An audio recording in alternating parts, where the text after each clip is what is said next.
in order to celebrate the 250th anniversary of Hegel's birth, our research group, German philosophy, organized a series of lectures on Hegel's philosophy held by international scholars. The pandemic allowed us to host one of them in person and forced us to postpone the others. Last June, we finally started our cycle again, even if only online, with the intervention of Dina Emmons, the president of the International Hegel Vereinigung. And today we continue our lectures with the very welcome guest, Marco Aurelio Verle, who is professor of philosophy at the University of São Paulo. Professor Verle research has focused primarily on classical German philosophy with particular attention to aesthetics, the philosophy of art and its historical philosophical dimension.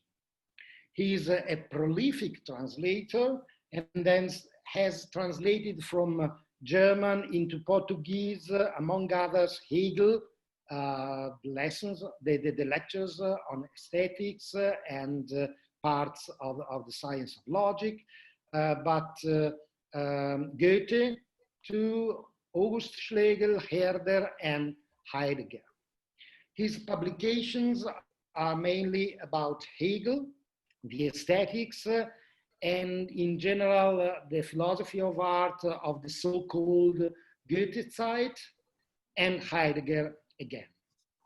Among the many contributions he authored, I wish to mention here only some of them, and sorry for the pronunciation of the Portuguese. Also, Poesia e Pensamento em Hölderlin e Heidegger, A Poesia na Estética de Hegel, 2005, A Questão do Fim da Arte em Hegel, A Aparência Sensível da Ideia, Estudos sobre a Estética de Hegel e a Época de Goethe. During the lecture, which will be, as I told, in Portuguese, I would like to ask all of you to turn off your cameras and microphones in order to minimize issues with the connection. After the lecture, we will have about 50 minutes for the discussion, which will take place in Portuguese or German. Perhaps Italian too, I think. If you want to intervene, please register in the chat room and I give you the word. We would like to remind you that the lecture questions and answers will be recorded. I would like to thank very much Professor Verle for being here with us today, and I give him the floor. Please, Marco, and thank you again. Danke schön für diese Vorstellung, Herr Professor Luca Illetterati. Ich freue mich, Sie heute virtuell kennenzulernen. Und ich danke Ihnen und auch Herr Dr. Francesco Campana für die freundliche Einladung zu den Padova Hegel Lectures. Ich freue mich sehr, an dieser Reihe von Vorträgen zum 250. Geburtstag von Hegel teilnehmen zu dürfen. Schade, dass wir uns nicht persönlich in Padua treffen können und damit wir Diskussionen führen können mit den Kollegen und Kolleginnen. Und auf jeden Fall ist es gut, dass wir heute hier zusammen sind und Hegels Philosophie diskutieren können. Also, wie Sie gesagt haben, ich werde dann meinen Vortrag auf Portugiesisch machen. Danke sehr. Schade, dass ich nicht Italienisch spreche, obwohl ich lese. Und auf jeden Fall, ich werde dann jetzt den Text auf Portugiesisch lesen. Also, den Titel Motivos da Estética de Kant na Estética de Hegel. A conferência tem por objetivo examinar alguns motivos de pensamento da crítica da faculdade de julgar de Kant que se apresentam e são desenvolvidos num outro patamar nos cursos de estética de Hegel. O interesse da abordagem reside na possibilidade de aproximação entre o ponto de vista crítico de Kant e o ponto de vista mais histórico e especulativo de Hegel. Não se trata de considerar que Hegel ultrapassou Kant ou que sua perspectiva é a mais apropriada, mas de examinar pontos de ruptura e de continuidade. Tanto uma possível passagem estética entre Kant e Hegel, algo que diz respeito ao estudo da história da estética e da filosofia da época, quanto tentar pensar os desdobramentos de duas posições que se apresentam ainda nos dias de hoje, no âmbito da abordagem estética, e que se expressam na articulação de duas disciplinas, a crítica de arte e a história da arte. Kant e Hegel estão na base da constituição dessas duas disciplinas, mas por vezes parece que, na estética contemporânea, o ponto de vista crítico se sobrepõe ao histórico na consideração dos fenômenos artísticos e literários. Nossa época parece ser mais favorável a Kant, aos desdobramentos e reivindicações formais de uma subjetividade autônoma no exercício do juízo estético e da produção artística, do que a perspectiva hegeliana de uma ideia estética que procura responder à efetividade do conteúdo da arte. No entanto, eu gostaria de tentar indicar a seguir, por meio de Kant e Hegel, que os dois pontos de vista não se excluem, mas, pelo contrário, se complementam. Para efeito de tratamento, porém, é preciso assumir uma perspectiva, um enfoque delimitado, que será feito a partir de Hegel, ou seja, a abordagem recairá sobre os fundamentos idealistas da estética de Hegel, na medida em que constituem desdobramentos da crítica da faculdade de julgar de Kant. Parto de certos momentos-chave da obra estética de Kant, por exemplo, da analítica do belo e da dialética do juízo estético, para indicar como Hegel irá explorar certas possibilidades deixadas em aberto pela filosofia de Kant. Duas observações sobre essa proposta de abordagem. Primeira, o confronto de Hegel com Kant no âmbito da estética não é explícito. Apenas ao fim da introdução aos cursos de estética, Hegel situa de modo breve aquilo que considera como sendo o ponto de vista kantiano na estética. No entanto, penso que é possível acompanhar o embate hegeliano com Kant por toda a introdução aos cursos de estética, no modo como Hegel delimita o assunto da estética e se posiciona diante do que considera como sendo o discurso tradicional e de sua época.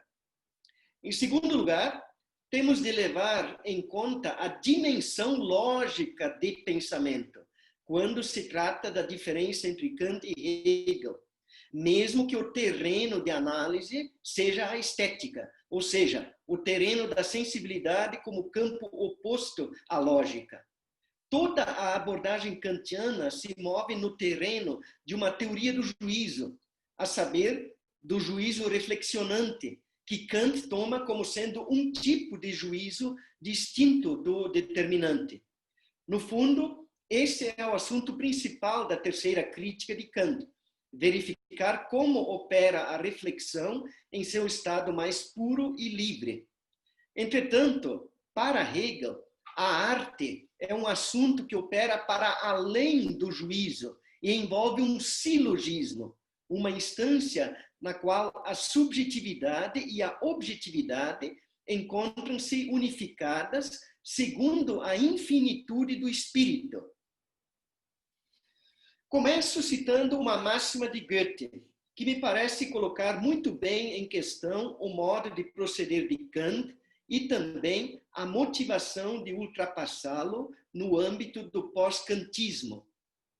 Goethe diz, eu cito Goethe, Kant se limita intencionalmente num determinado círculo e aponta sempre ironicamente para além dele, da Riva Hinaus. Fim da citação. Parece-me que é precisamente sob esse registro que se pode ter um acesso frutífero e privilegiado à perspectiva hegeliana enquanto nascendo a partir de Kant, uma vez que para Hegel esse terreno que está acima do círculo kantiano é também anterior ao círculo e fundamento de sua constituição. Os principais desdobramentos da estética de Hegel podem ser lidos como uma ultrapassagem do círculo kantiano da subjetividade, que Kant traçou e cultivou como campo possível, mas não real ou gerador de conhecimento da filosofia. Eu cito Hegel em relação a isso. Na faculdade de julgar estética, vemos a unidade imediata do universal e do particular, pois o belo é justamente essa unidade imediata, destituída de conceito. Kant a põe no sujeito, e a unidade é algo subjetivo, ou melhor, algo limitado, e esteticamente também mais baixo, uma vez que não é a unidade conceituada. Fim da citação. Com efeito, no cerne da proposta kantiana de uma filosofia transcendental, está colocada, aos olhos de Hegel, uma delimitação e restrição da subjetividade a partir de si mesma. No breve trecho, a filosofia kantiana, da introdução aos cursos de estética, Hegel concentra seu enfoque nos momentos categoriais da analítica do belo, pois precisamente as limitações às categorias e ao juízo lhe parece um equívoco e uma restrição.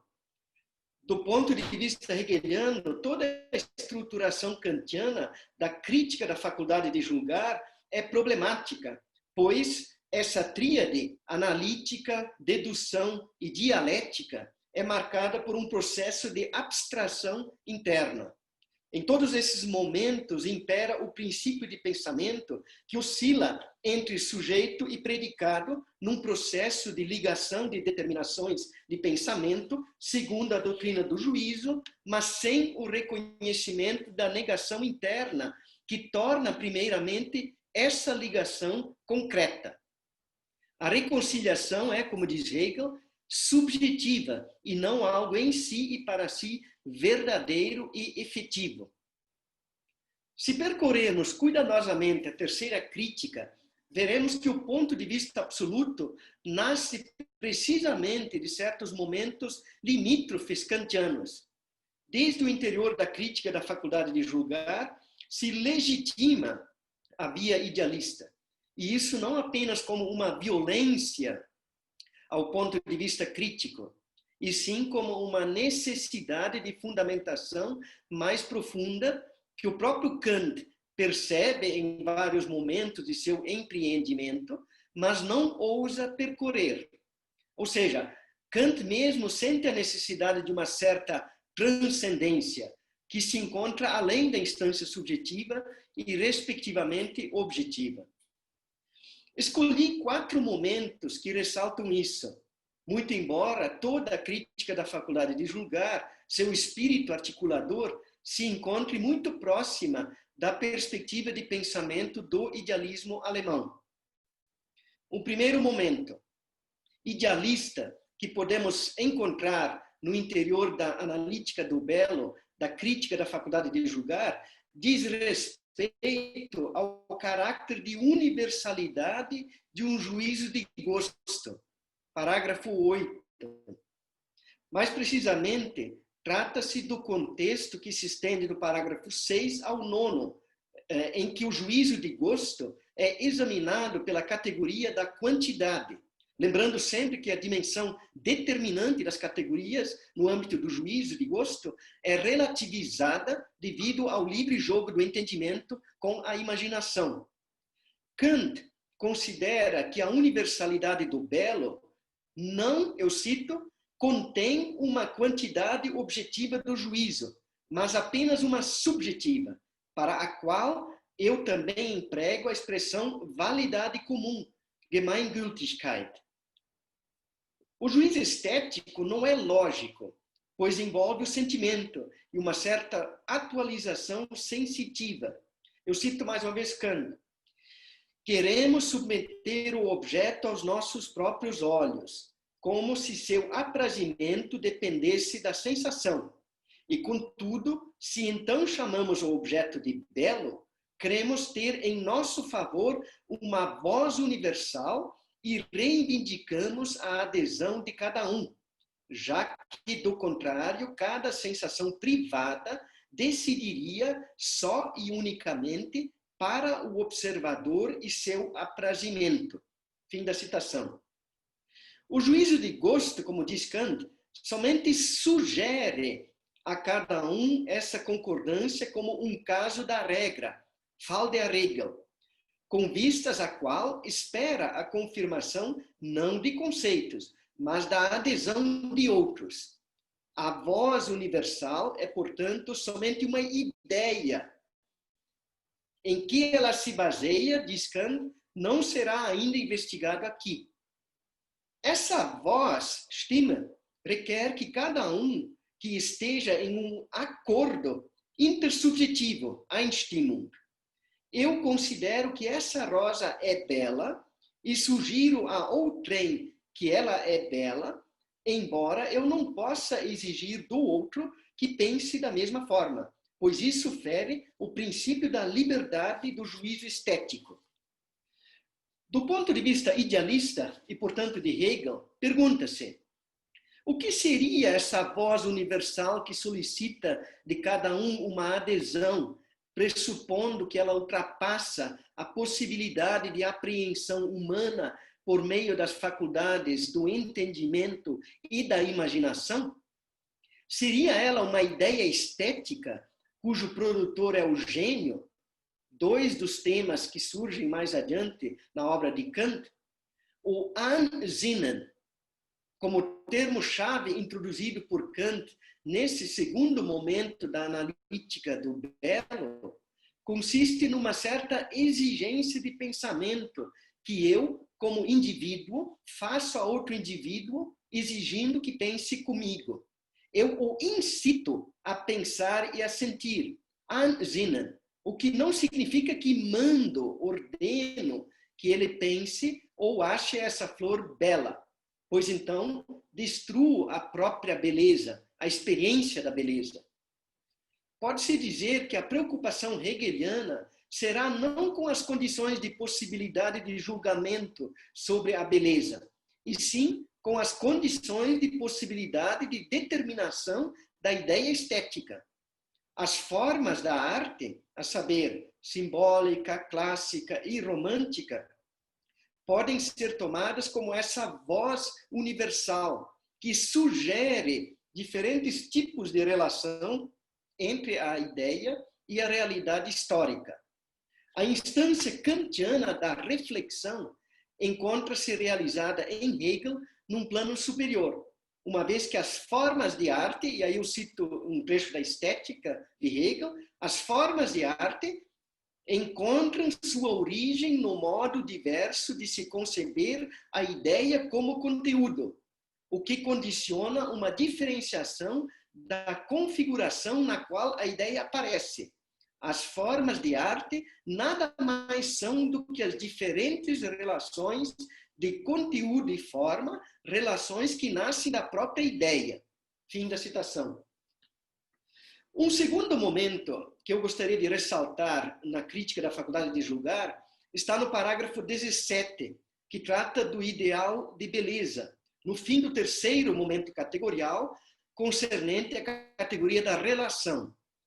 Aqui Kant, mais uma vez, tangencia o âmbito idealista, ao tratar da necessidade de uma ideia para o juiz estético reflexionante, a qual se consolida na noção de um ideal, que para Kant é a figura humana. O ideal de beleza que Kant considera é, pois, o homem. Conferir a parte final do quarto subparágrafo do parágrafo 17.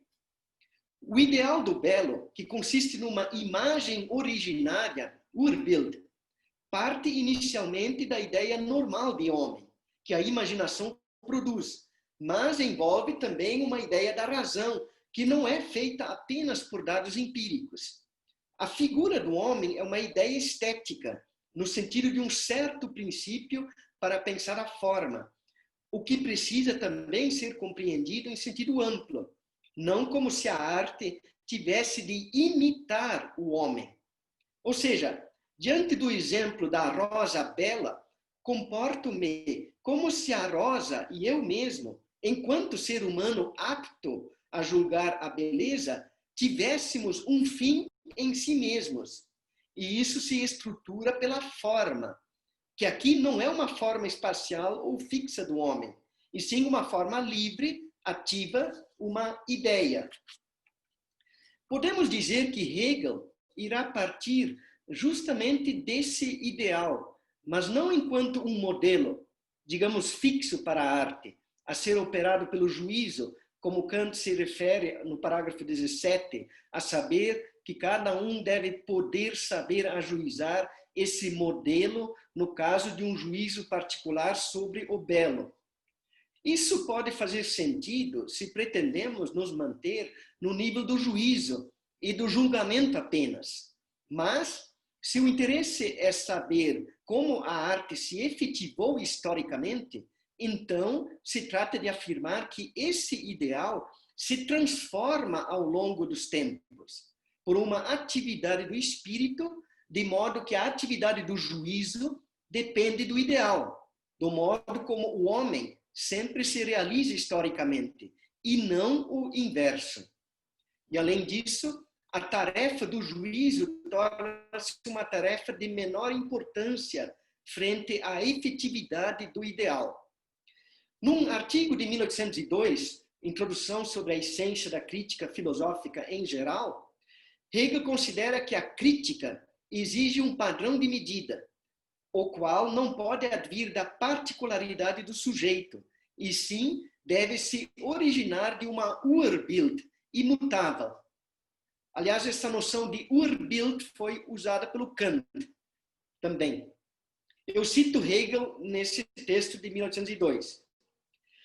Assim como a ideia da arte bela não é propriamente criada e inventada pela crítica de arte, mas é pura e simplesmente pressuposta, da mesma forma, na crítica filosófica, a ideia da filosofia mesma é a condição e a pressuposição sem a qual a crítica filosófica teria que pôr em toda a eternidade apenas subjetividades contra subjetividades, mas nunca o absoluto contra o condicionado. Fim da citação. O ideal em Hegel não será um modelo estético fixo da figura humana, embora em certo momento coincida com essa perspectiva kantiana, quando se considera a noção de uma individualidade viva como referência central do ideal. Mas o ideal é, sobretudo, uma noção histórica, de efetivação de certas noções que articulam a produção artística de todos os tempos. Há uma determinidade do ideal, que se apresenta desde a instância mais objetiva do estado do mundo, passa pelas categorias da situação, do conflito e da colisão e atinge um ápice na ação e no caráter.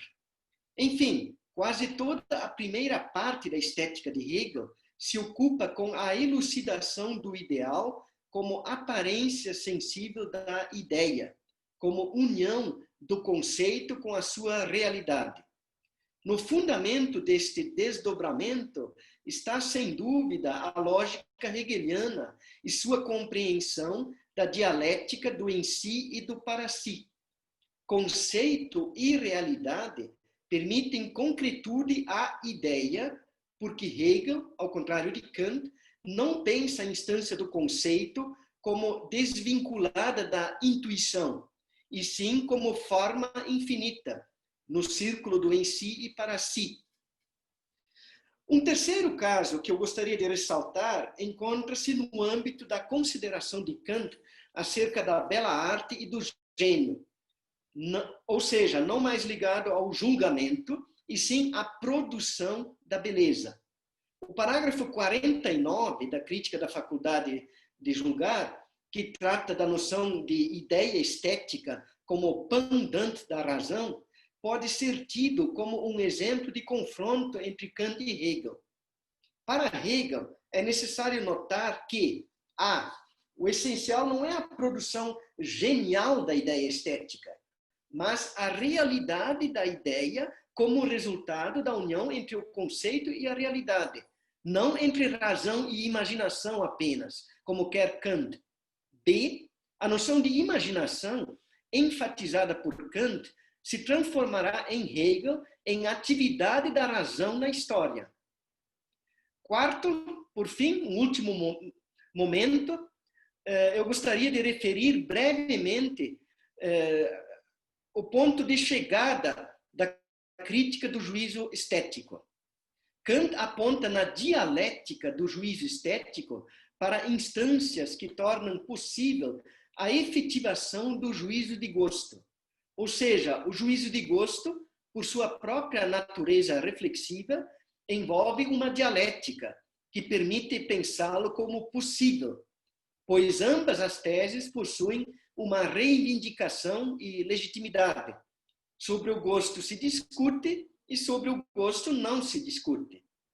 O fundamento desse juízo, ou a solução da dialética, é para Kant ou a atividade genial, ou o idealismo da natureza, parágrafo 58, ou a noção de símbolo e a relação da beleza com a moralidade ou eticidade, parágrafo 59, aliás.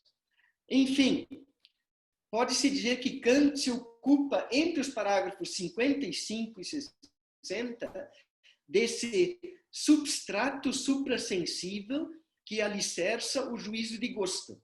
Após passar pelo tema do gênio, com efeito, esse apontamento para um substrato suprassensível como instância de resolução das questões artísticas se torna cada vez mais enfático. Mas todas as soluções que surgem entre os parágrafos 56 e 60 da Crítica da Faculdade do Juízo não são enfáticas, oriundas de uma determinidade, e sim apenas provisórias e indicativas, lembrando um certo tipo de postulado. Novamente, poder-se-ia aqui explorar as alternativas hegelianas para esse problema kantiano da dialética do juízo estético, tocando na questão da determinação da ideia na história. Como se sabe, Hegel toma a eticidade num sentido bem mais amplo que Kant, envolvendo uma efetivação da vontade no mundo, no horizonte da atividade do espírito no mundo.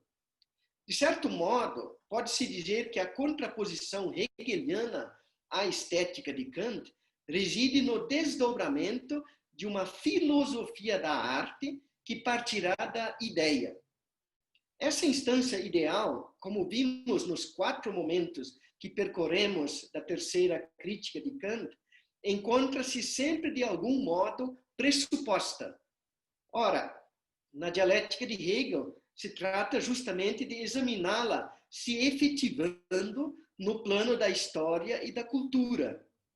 Nesse sentido, em Hegel, temos unificadas as perspectivas da crítica de arte que constitui o sistema das artes particulares, e a história da arte, que constitui as formas de arte.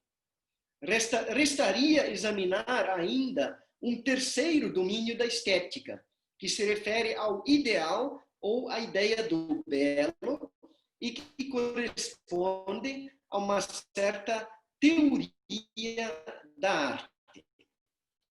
Muito obrigado. Dankeschön.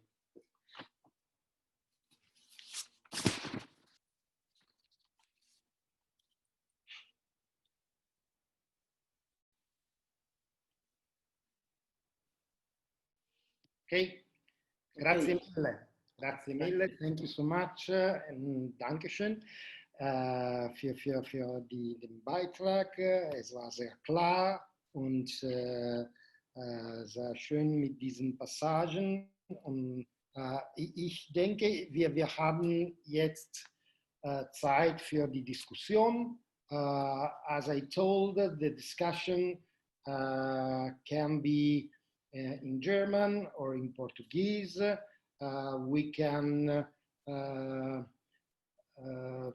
speak perhaps in Italian, and then we have some friends, some Italian friends in Brazil that can help us in order to translate from Italian to Portuguese or from English to Portuguese. So if you want, you can start with our discussion. Ich weiß nicht, wenn wir einige schon registrierten Namen haben oder nein.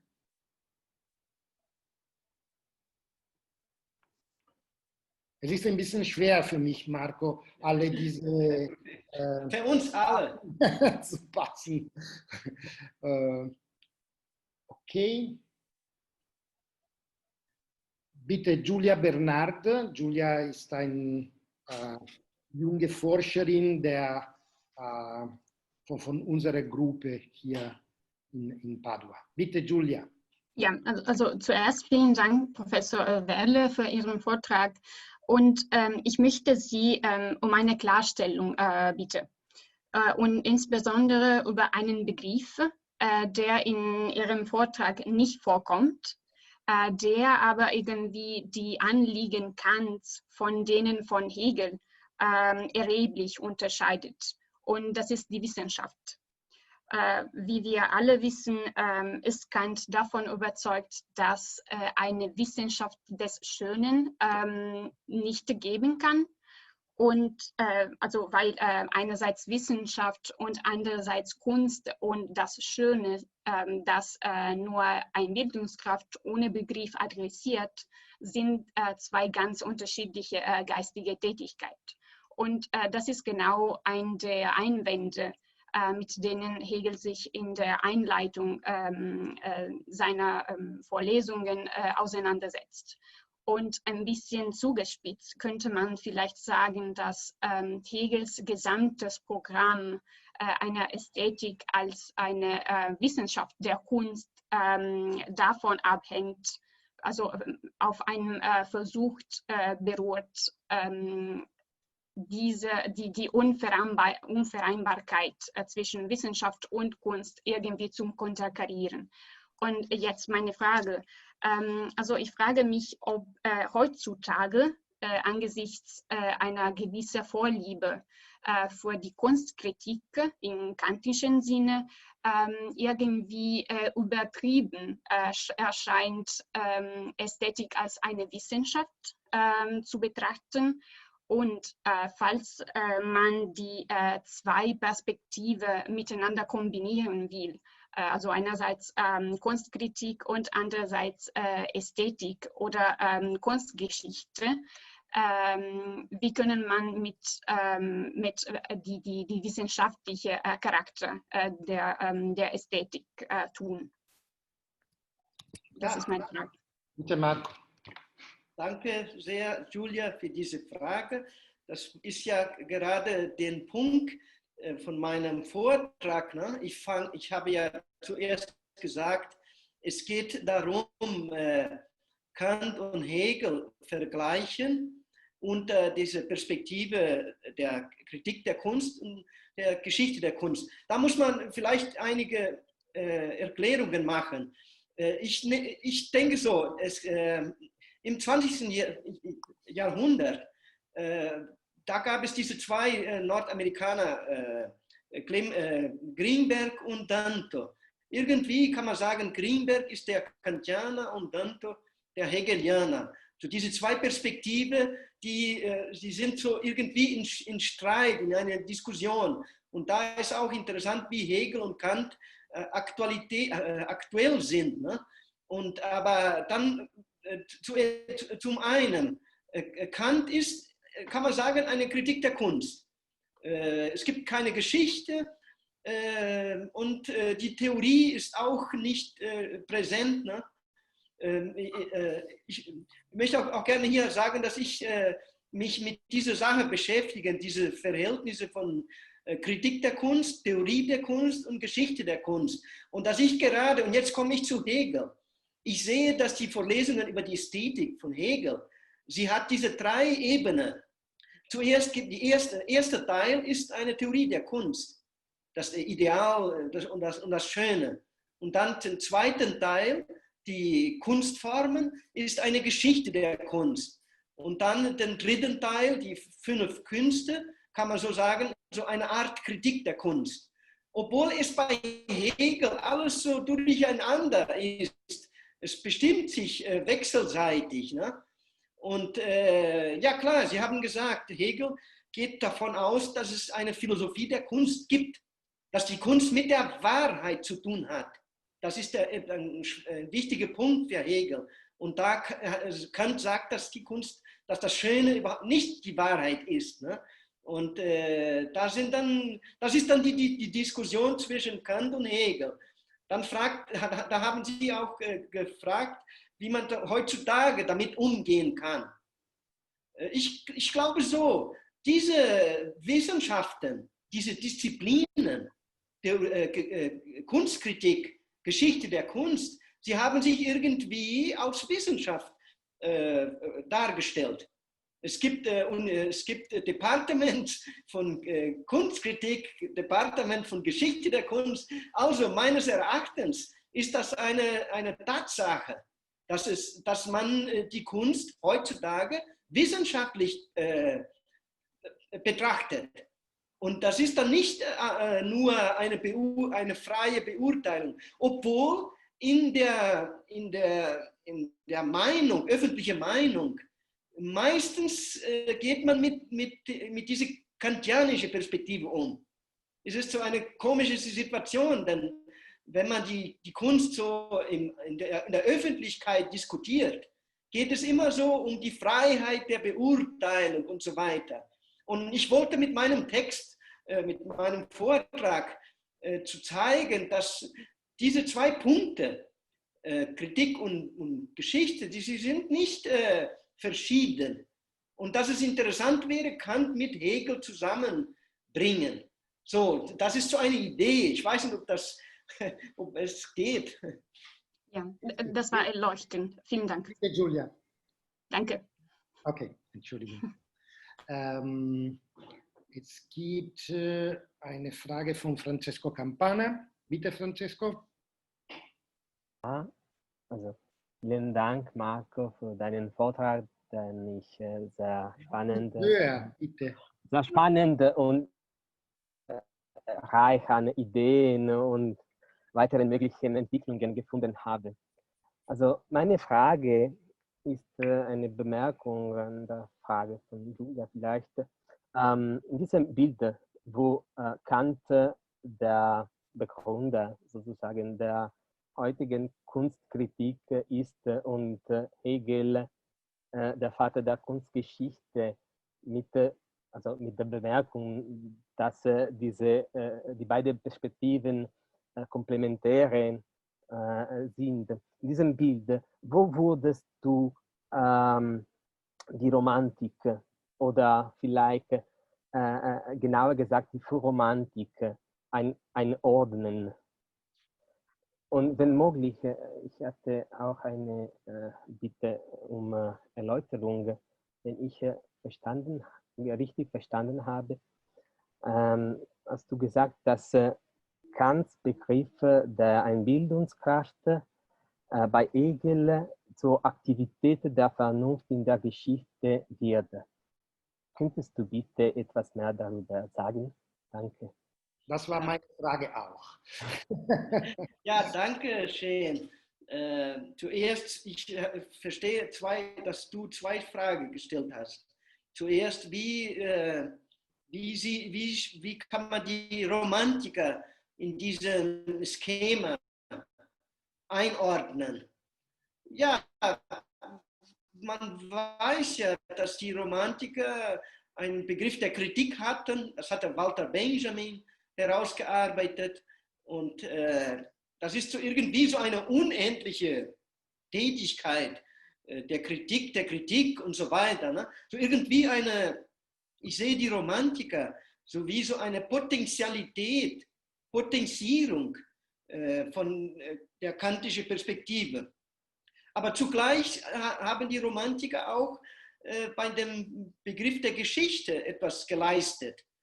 Zum Beispiel, wenn sie da versuchen, das Mittelalter wieder zu erwecken und auch die Renaissance, zum Beispiel in der Malerei, ne? Die Nazarenen. Und da kann man vielleicht die Romantiker nicht so ganz genau einordnen. Aber ist schon eine wichtige Position, ja. Aber zu die andere Frage. Ich sagte, dass was bei Kant eine Tätigkeit der Einbildungskraft ist, wird bei Hegel die Vernunft in der Geschichte. Ja, das kann man so nicht ganz gut, nicht so direkt übersetzen. Ich denke mal so, wollen wir zuerst mal in der Kritik der Urteilskraft. Wo spricht Kant am meisten von der Einbildungskraft? Meines Erachtens in Paragraph 49. Er bestimmt zuerst, was schöne Kunst ist, und dann der Ursprung von schöner Kunst ist das Genie, und dann ist dieser Paragraph 49 so eine Theorie der Einbildungskraft. Irgendwie ist das Genie, ist so einen Ausdruck als Einbildungskraft. Und da spricht er von ästhetischer Idee. Eine ästhetische Idee ist das Gegenteil von einer Idee der Vernunft. Denn es gibt in der Idee der Vernunft viel Begriff und wenig Sinnlichkeit. Bei der ästhetischen Idee viel Sinnlichkeit, viel Tätigkeit der Einbildungskraft und ohne Begriff, ohne bestimmten Begriff. Entschuldigung, wenn ich das so ein bisschen grob auslege, aber 49 Paragraph. Also, das Problem ist, dass Hegel hat den Begriff des Geistes. Der Geist ist Allgemeinheit, Einzelheit und Besonderheit. Denn das ist da im Spiel, Besonderheit und Allgemeinheit. Deswegen habe ich so vielleicht eine Freiheit genommen und die Vernunft als eine bestimmte Tätigkeit des Geistes zu verstehen. Ja, bestimmt ist dann bei Hegel kann man danach nicht mehr von Einbildungskraft mehr sprechen. So, da geht es um andere, um eine Verwirklichung des Geistes durch sich selbst. Aber ich sehe nur, mein Verbindungspunkt ist die Kategorie Idee. Einerseits eine Idee, die durch Einbildungskraft geschaffen wird. Andererseits Hegel, die Idee, die eine Tätigkeit des Geistes ist. Da sehe ich so irgendwie eine Ähnlichkeit, aber das sind ja ganz andere Universen, so meine ich so. Weiß nicht. Danke.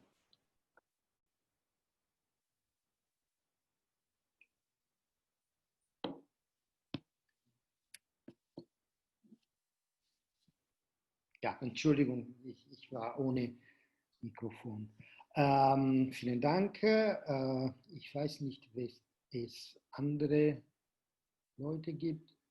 Ich hätte eine ganz kurze Frage, also nur um zu wissen, was du denkst. Es gibt, du hast gesagt, wenn ich korrekt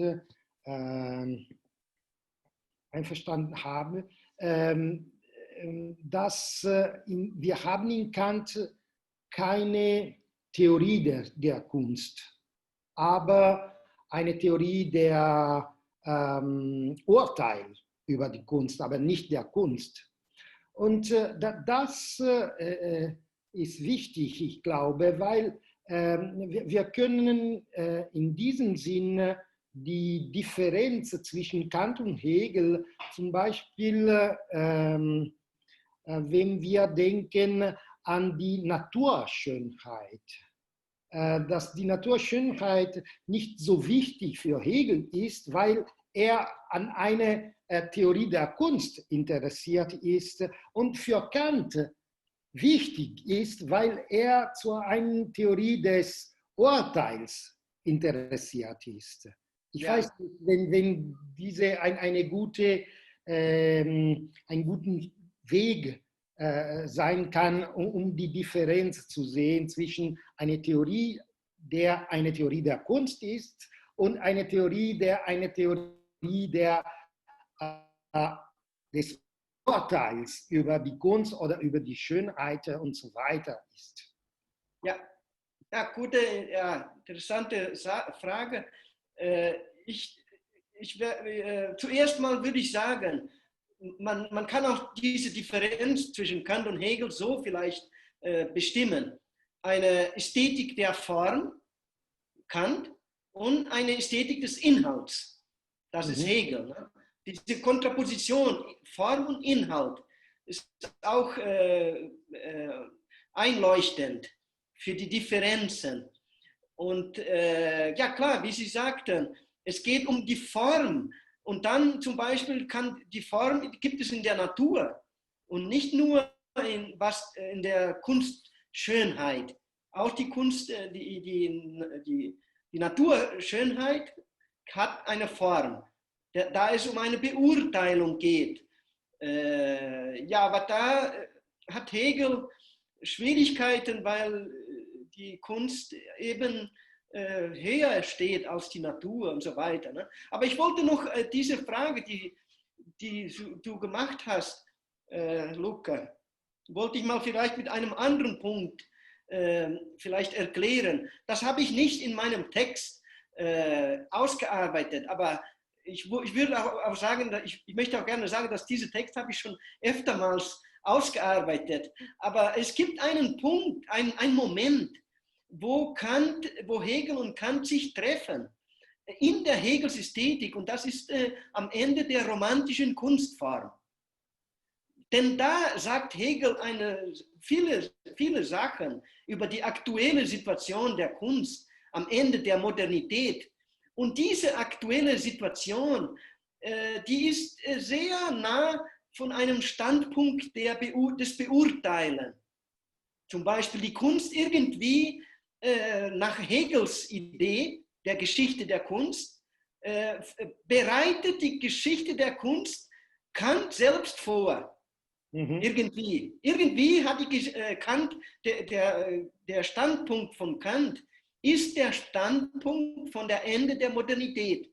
Und das erkennt Hegel auch.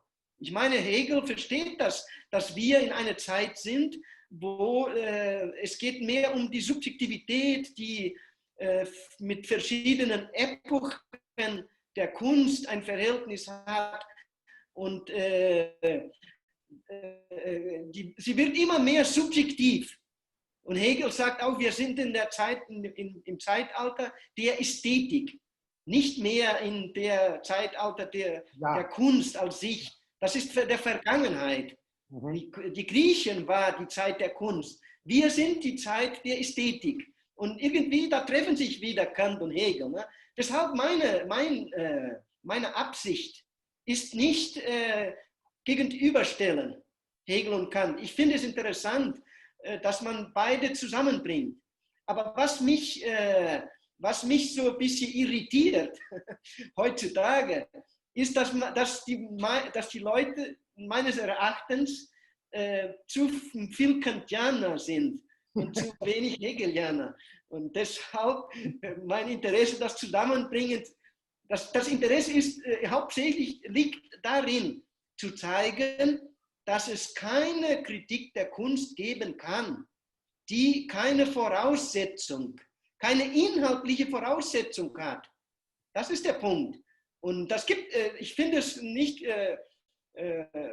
interessant, wenn man so denkt, die Kritik ist ganz frei.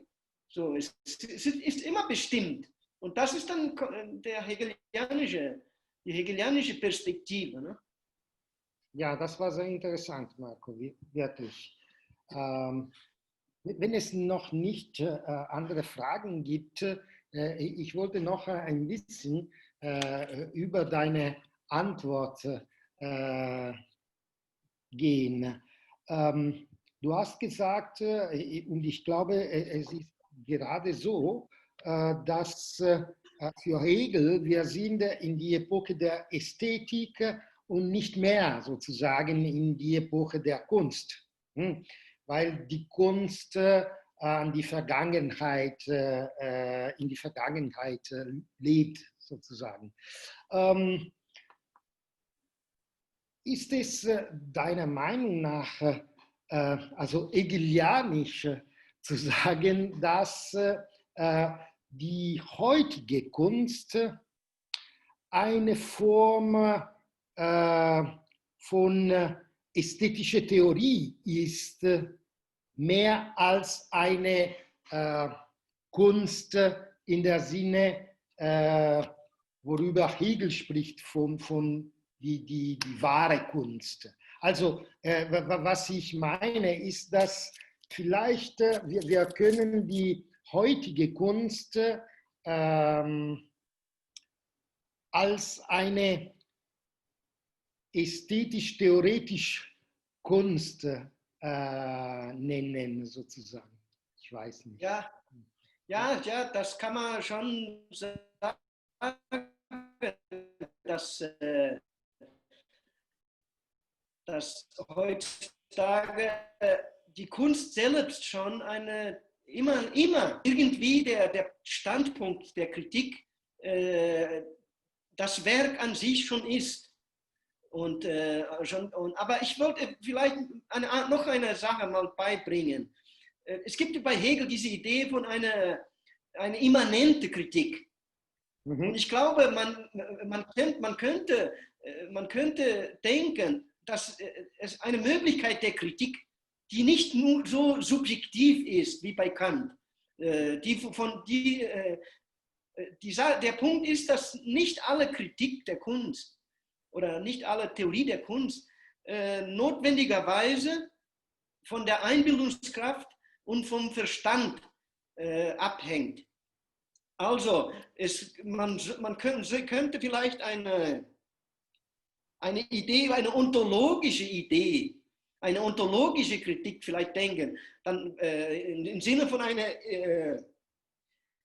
der Perspektive der Idee der Kunst, die sich selbst kritisiert als Kunst. Und das wäre dann vielleicht eine Einbeziehung von der Perspektive, von der hegelianischen Perspektive. Also Kritik muss sein.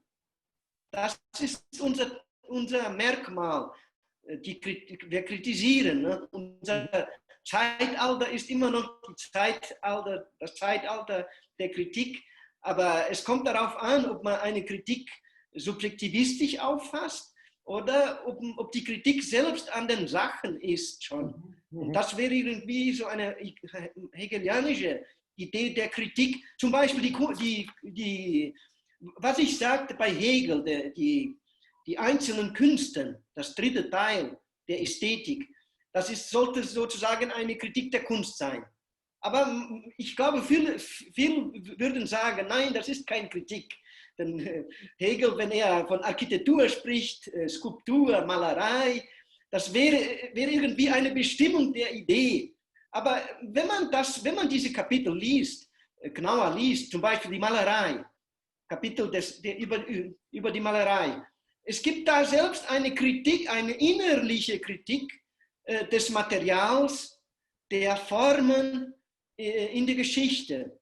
Und ich glaube, diese Idee der Kritik wäre interessanter vielleicht, könnte vielleicht eine Verbindung sein mit, und dann heutzutage die Kunst, ich weiß nicht, ist schwierig zu sagen, in welcher Situation heute die Kunst ist. Es sind so viel Tendenzen, ne? Aber ja, aber ich glaube, der wirkliche Künstler, Entschuldigung, ich spreche jetzt mit Italiener, die Welt der Kunst, aber ich meine, der wirkliche Künstler, er versucht in der Materie selbst eine Kritik zu finden. Mhm. Die Materien, die Formen sind selbst sind nicht subjektiv. Das ist der Punkt. Sollte ich mal so sagen. Ne? Ja, ich bin ganz dazu. Sehr, sehr. Vielen Dank, vielen Dank. Haben wir noch jemand, der etwas sagen will? Vielleicht unsere brasilianische oder portugiesische Freundin. So kann Marco auf Portugiesisch sprechen. Aber meine Studenten sind etwas schüchtern. Aber vielleicht Sie wissen schon alles, was du gesagt hast.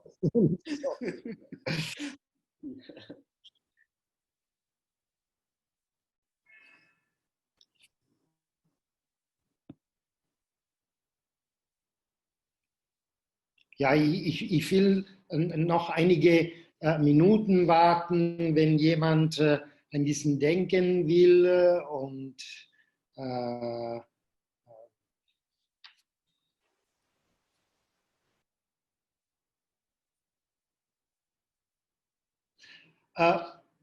was hast du von Hegel übersetzt auf Portugiesisch? Ja. Die Vorlesungen über die Ästhetik, aber die Otto-Ausgabe. Okay, die Otto-Ausgabe. Okay. Ja, aber ich war ja damals 98 in Hagen gewesen, bei Frau Gettmann-Siefert. Mhm. Da habe ich auch die Nachschriften gelesen und so weiter. Aber ich habe nur die Ottos-Ausgabe übersetzt. Nur 4. Wie viele Seiten nur? Und auch teilweise Hegels Logik. Ja, aber wir haben jetzt eine andere Übersetzung, eine vollständige in Brasilien. Und dann habe ich nur teilweise übersetzt. Excertus. Okay.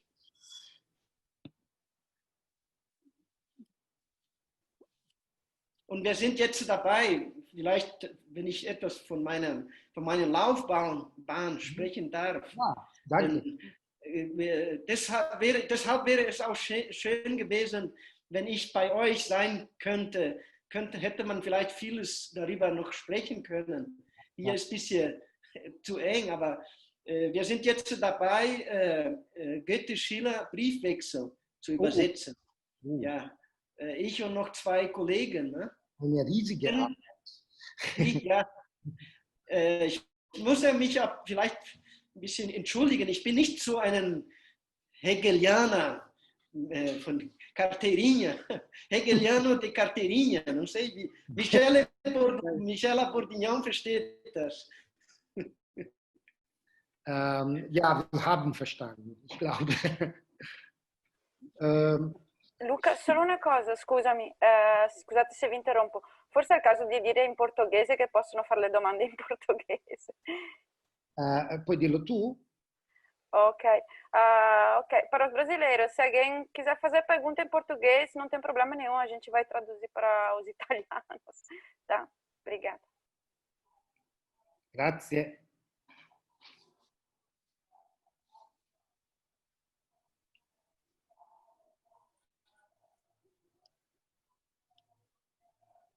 Oh. Ja, Fernanda Proenza sagt, vielen Dank für die Präsentation, Marco. Ja, wir hoffen natürlich, das nächste Mal du in Padua sein kann. Und wirklich, wir wollen mit, also die Universität São Paulo, aber mit alle die Freunden, die in Brasil arbeiten, eine enge Beziehung haben, um zusammenarbeiten, weil wir denken, dass, also ich spreche für die Gruppe sozusagen, ja, wir denken, dass diese Arbeit ist schön und wichtig, wenn wir nicht nur mit also nordamerikanische oder deutsche Freunden machen, aber mit alle die Leute, die über diese Themen arbeiten. Das ist sehr, sehr wichtig für uns. Und ich würde wirklich dich einladen, hier nach Padua zu kommen. Es gibt eine Frage. I would like to hear more about the relationship between ethics and aesthetics in the two. Es ist über die Beziehung zwischen Ethik und Ästhetik in Kant und Hegel. Es scheint, dass Hegel geht weiter über diese Möglichkeit auf die Interaktion zwischen Ethik und Ästhetik.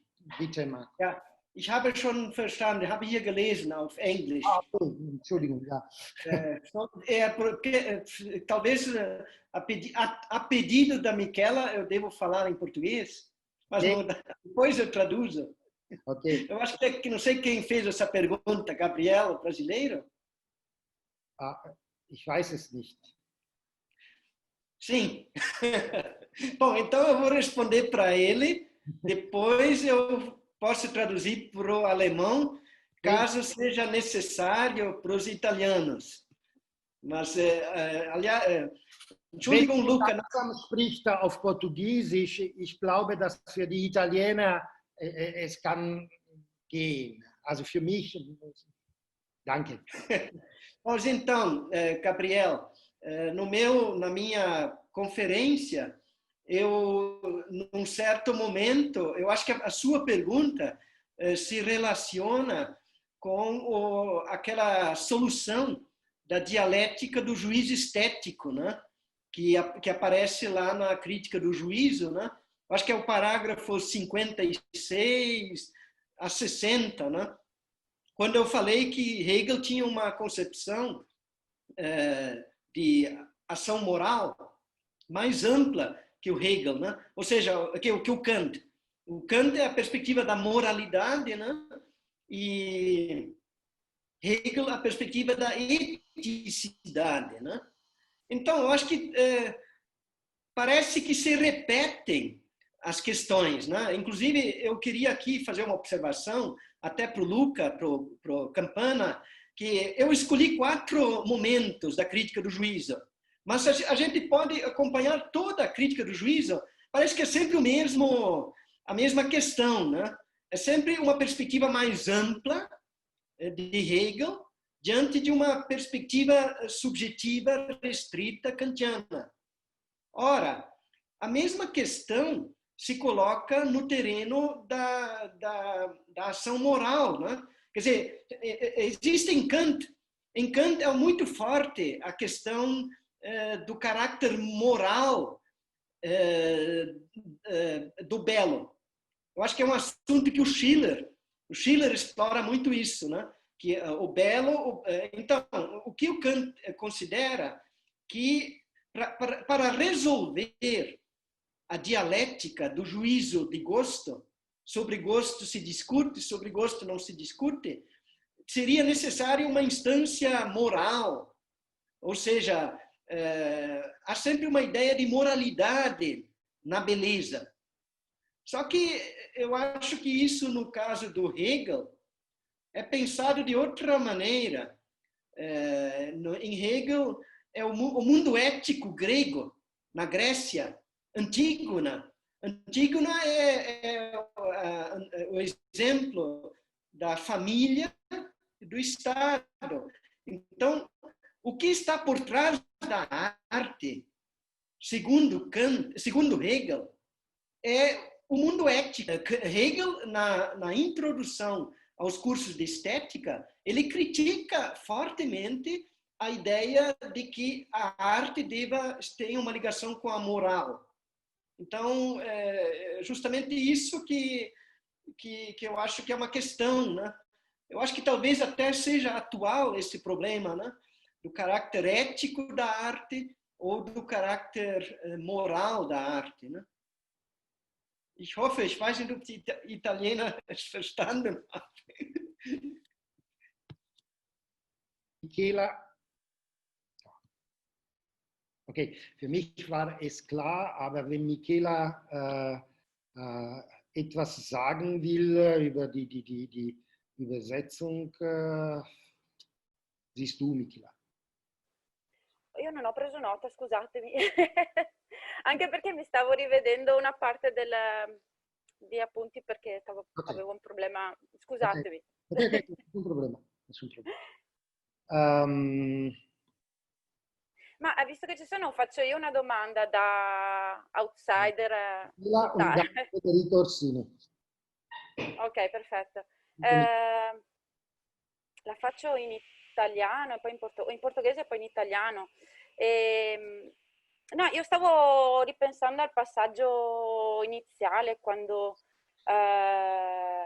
Marco Aurelio fa riferimento all'arte in Hegel come un assunto che implica una logica che ha a che fare col sillogismo. Quindi che va al di là della struttura giudiziale kantiana. E quindi c'è tutto questo gioco tra universale e particolare. Poi fa riferimento ad un certo punto anche alla relazione tra concetto e realtà e, se mi ricordo bene, anche una dialettica dell'in sé e per sé, questa dialettica do in sé e para sé. Ma mi chiedo qual è il tipo di mediazione che è in gioco in questa dialettica dell'in sé e per sé e a che tipo di struttura sillogistica si sta facendo riferimento quando si vuole andare al di là della struttura giudiziale che sta alla base della riflessione kantiana sull'arte. E ti ringrazio molto per la presentazione, è stata molto molto interessante, come sempre si impara tanto quando ti si ascolta, Marco Aurelio. Grazie, obrigada. Non sei stata clara la pergunta? Sim, está claro, compreendi tudo. Perfeito, obrigada. Obrigado pela questão, Michela. Eu estava esperando essa questão de alguém, de um hegeliano, né? Ou dos que estudam a ciência da lógica. Mas eu acho assim, eu num certo momento eu falei sobre a estrutura, o esquema na crítica da faculdade de julgar. Desculpa, eu acho que eu posso responder em português, né? Pode ser? Português? Posso continuar em português? Então, na crítica do juízo, você tem lá uma analítica, uma dedução e uma dialética, né? Então, isso aí é uma estrutura de julgamento. Quer dizer, gosto de um lado, gênio de outro, e gosto e gênio, no fundo, fazem a dialética. Porque sobre o juízo se discute, sobre o juízo não se discute. Gosto, gênio. Então, é um esquema de julgamento. O gênio, no fundo, é alguém que julga. Só que ele julga, ele não sabe como julga, porque ele é um talento da natureza dado à arte. Mas é uma forma, essa ideia kantiana do gênio, ela é uma ideia derivada de uma teoria do juízo, a meu ver. Enfim, só que no Hegel, Aí vamos lá, no Hegel. A sua pergunta era essa. Eu acho que no Hegel, no começo da primeira parte, Hegel tem lá algumas páginas em que ele começa a falar da ideia do belo em geral. Die Idee des Schönen überhaupt é o subtítulo. E ali Hegel faz questão de dizer que a ideia do belo corresponde à estrutura da lógica. Aliás, essa é uma questão que já foi o Walter Jeschke e outros já tentaram colocar esse problema, porque na lógica não tem a ideia do belo. Quer dizer, na lógica só tem a ideia do conhecer e da vida, né? Mas não tem a ideia do belo lá, né? Então, parece que é uma dificuldade de que a estética não seria lógica, né? Só que na edição Otto, Hegel lá fala a ideia do belo, ela é universal, particular e singular. Envolve o conceito e a realidade. É claro que na ideia do belo, eu diria que a realidade ou a efetividade, Wirklichkeit, ela é mais forte que o Begriff. Embora seja difícil separar isso em Hegel, né? Mas eu diria que a lógica ela está a serviço, na estética, da aparência. Sinnliches Erscheinen der Idee. Ou seja, é uma lógica, é um silogismo sensível, sei lá, aparente, talvez, né? Então, estou tentando discutir um pouco esse caráter lógico da estética, mas voltando agora à minha palestra, eu só indiquei a questão, mas eu acho que ela é muito importante, o lado lógico da questão, né? De que, inclusive para a época atual, porque existe essa ideia de que o modo de se aproximar da arte tem que ser por meio do julgamento, né? De uma teoria do juízo. Inclusive, aí tem muitas estéticas do século XX que vão numa teoria do juízo, né? Mesmo aquelas estéticas analíticas, elas tomam a obra de arte como um assunto para ser julgado.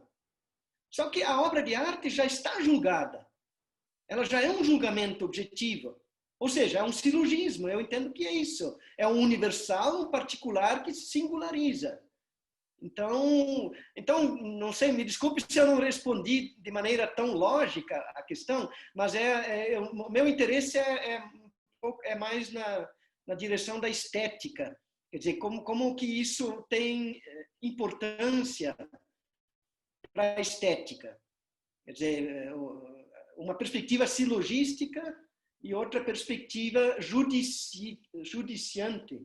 Eu estava tentando lembrar aqui o nome, por exemplo, Nelson Goodman. Assim, é juízo, né?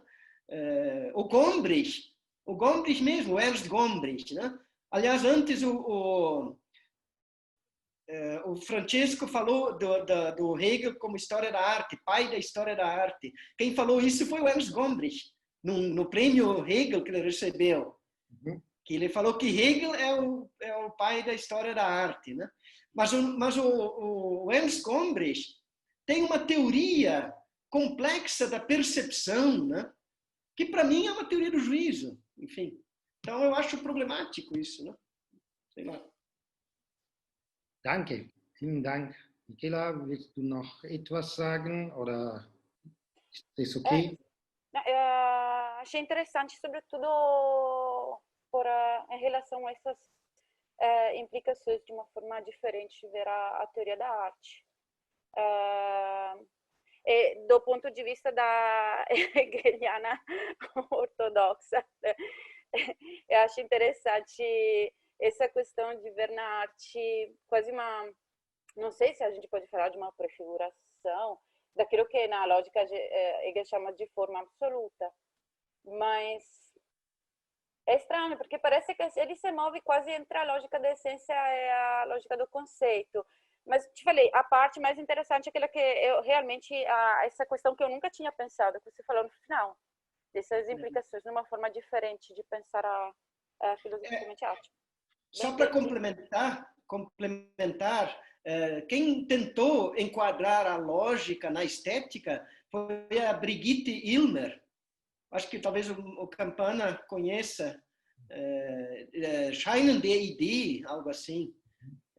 Tentando dizer que... Mas eu discordo, eu não concordo com a ideia de que a estética possa espelhar a lógica.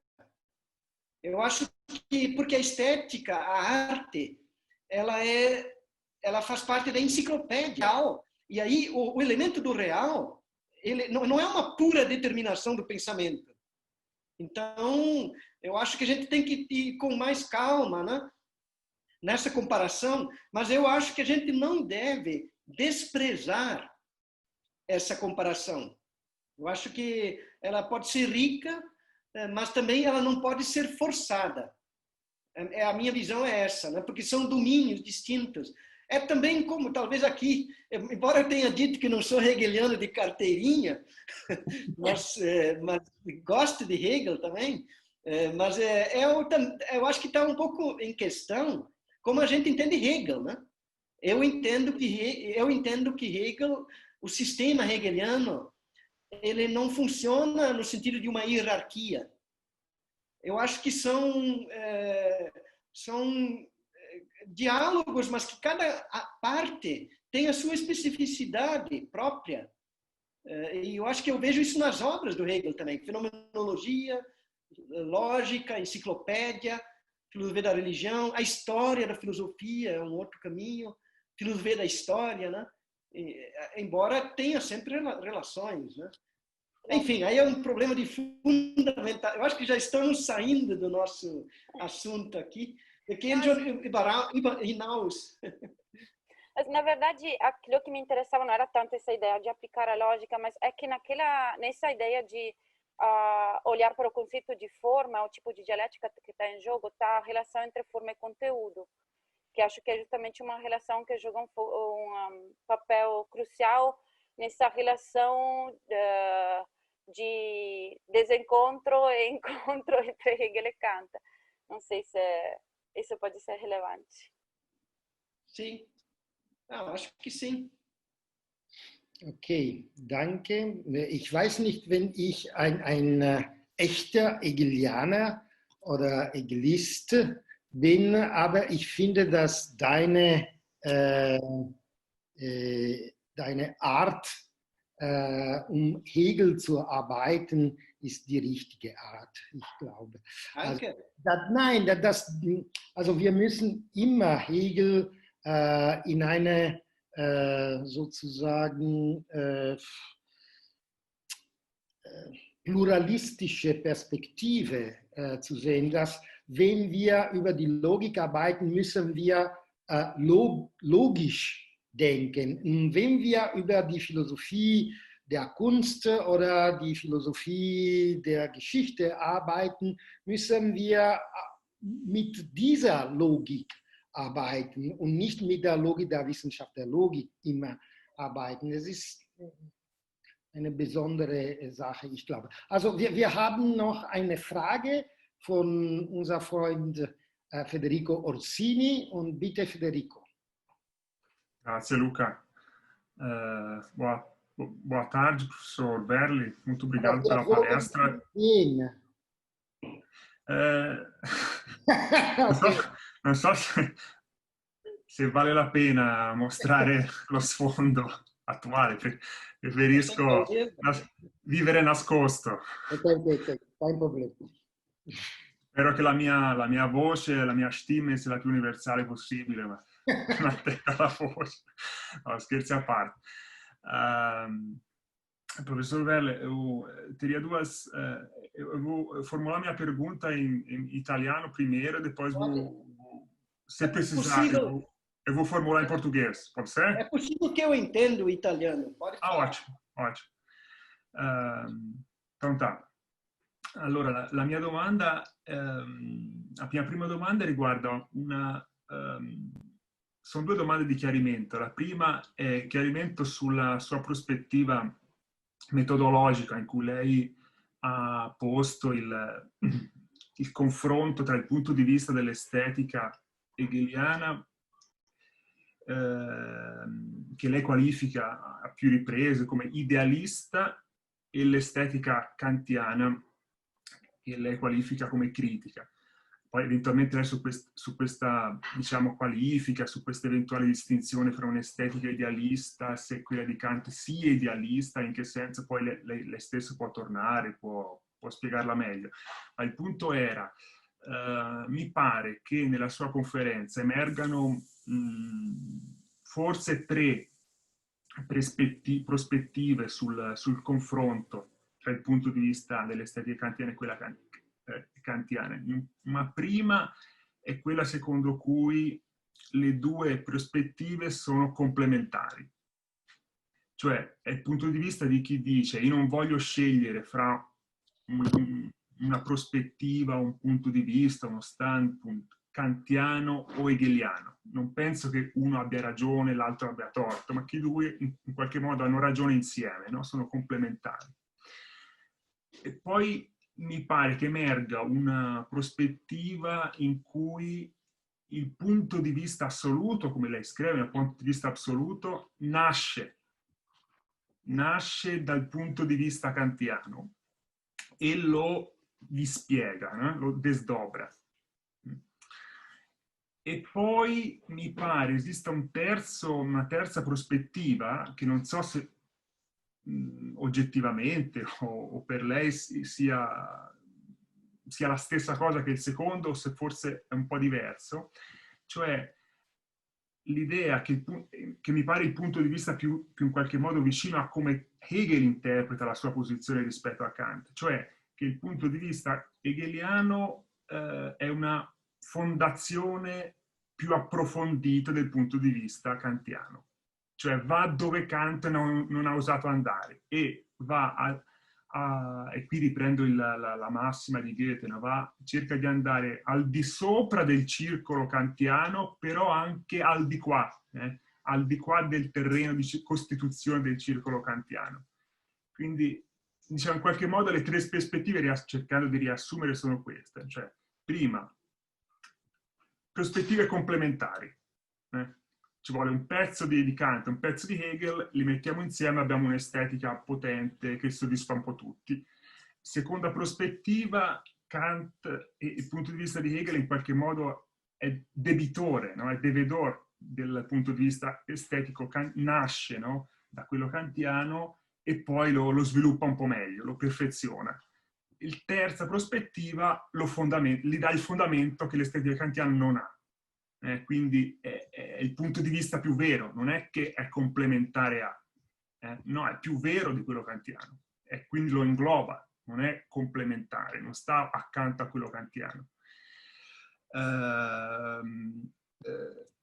mia domanda quindi è, cioè, lei ritiene che queste tre prospettive metodologiche siano tutte compatibili, o che invece bisogna anche dal punto di vista così scientifico scegliere per quale di queste tre interpretazioni del rapporto fra Hegel e Kant bisogna posizionarsi? E in caso, che cosa intenderebbe con il verbo nascere? In che senso il punto di vista assoluto nasce dai momenti dell'estetica kantiana? Cosa intende con questo nasce? Questa è diciamo, la prima domanda. La seconda era sulla questione della trascendenza. Cioè, a un certo punto lei scrive che Kant sente il bisogno di una trascendenza, di una certa trascendenza che sta oltre l'istanza soggettiva e oggettiva. La mia domanda era se poteva dire qualcosa di più su questa trascendenza in Kant, nell'estetica di Kant, che cosa sarebbe, e in caso che ne è, diciamo, della trascendenza del bello in Hegel. C'è ancora una trascendenza, se c'è o non c'è, e di che tipo? Grazie mille. Se c'è bisogno di un chiarimento in portoghese, sono... Präzise. Okay. Ich glaube, ich habe Ich glaube, ich habe deine Frage verstanden, Federico. Ich werde mal vielleicht, eu vou falar em português.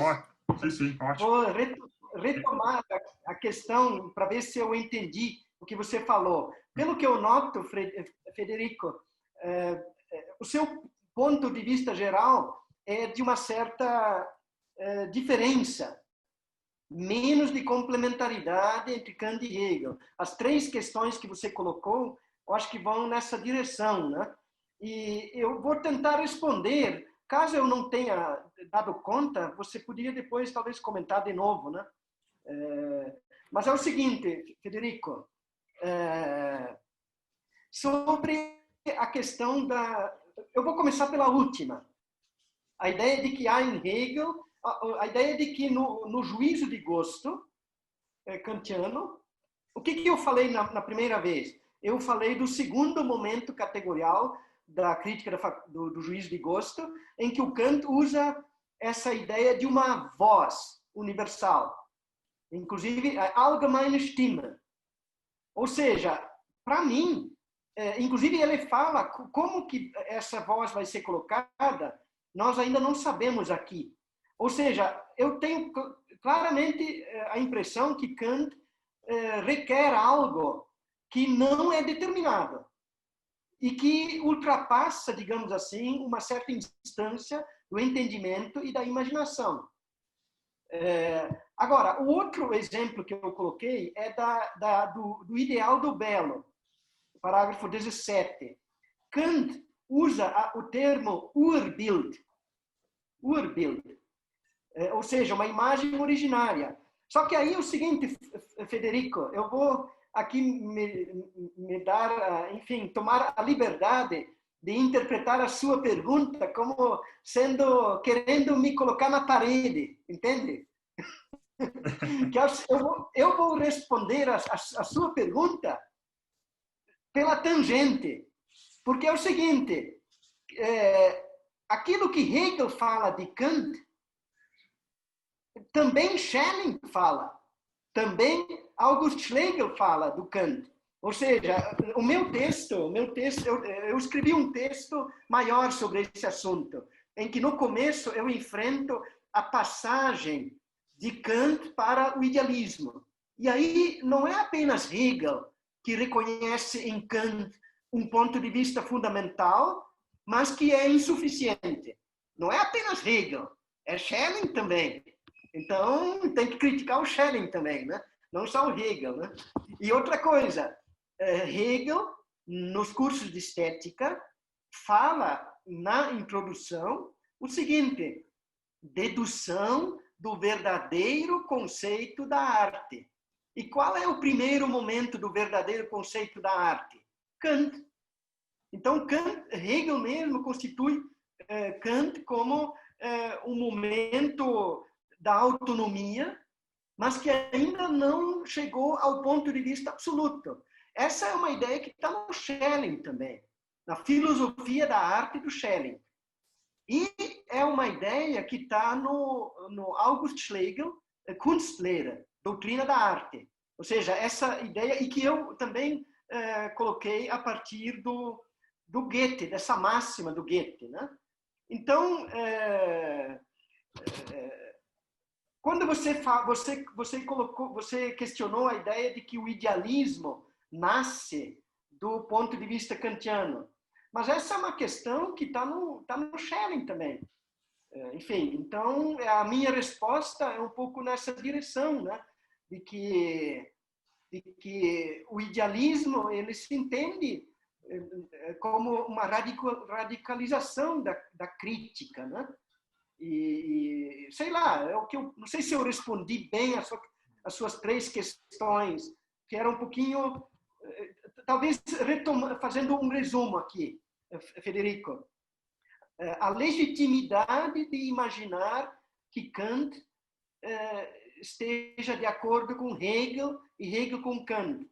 Eu acho que essa é uma questão que o próprio Hegel coloca nos cursos de estética, é uma questão que o Schelling coloca, é uma questão que, a rigor, a gente pode ver até no Schiller, nas cartas do Schiller, em que o Schiller interpreta o romance do Goethe do Wilhelm Meister, ele fala no idealismo.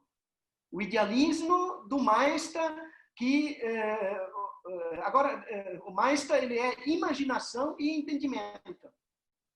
Bom, assim por diante, né? Não sei se eu rispondi bem isso.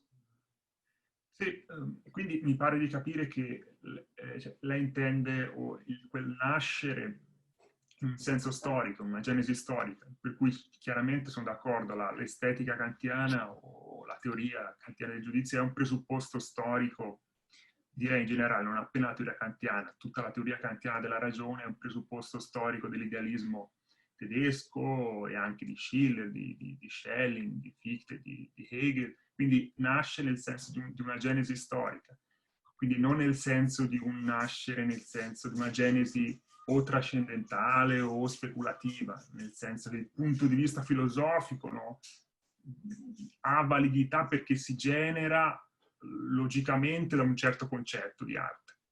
Quindi lei intendeva nascere nel senso solo storico, della genesi storica della filosofia dell'arte, degli idealisti, dalla filosofia di Kant, ma non nel senso del nascere in senso validativo. Ok, grazie.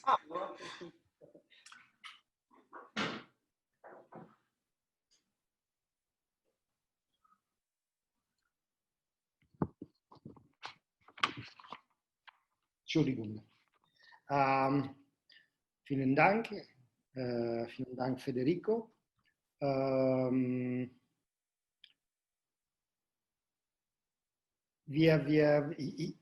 Ich glaube, wir haben genügend Arbeiten sozusagen gearbeitet und Marco hat viel für uns gesagt. Ich würde ihn wirklich danken und ich würde unsere Einladung hier in Padua noch geltend ist und es ist eine Gelegenheit, um alle die brasilianische und italienische Leute, die in Brasil arbeiten, zu grüßen. Diese ist eine Gelegenheit für mich und für alle die Freunde, die hier in Padua arbeiten. Ich danke auch sehr für dieses schöne Diskussion, für dieses Gespräch, vielsprachige Gespräch. Das ist auch interessant, wie du eben gesagt hast. Wir müssen nicht nur auf Englisch diskutieren oder Nordamerikaner oder Deutsche. Wir unter uns Italiener, unter uns Lateiner Sprache ist auch, sollten wir versuchen, zusammen diskutieren. Ne? Und ich freue mich auch sehr, einmal Padua kennenzulernen und euch die Kollegen treffen. Und ebenfalls möchte ich gerne sagen, dass wir erwarten auch hier in Brasilien, dass die Italiener uns besuchen und dass wir dann in São Paulo, wenn alles dann mal sehen, mal gucken, wenn alles mal besser ist. Heutzutage wir sollen zusammenarbeiten, wirklich. Das ist unsere Hoffnung, dass wir zusammenarbeiten können. Ja. Okay, vielen Dank. Und besten Dank, auf Wiedersehen.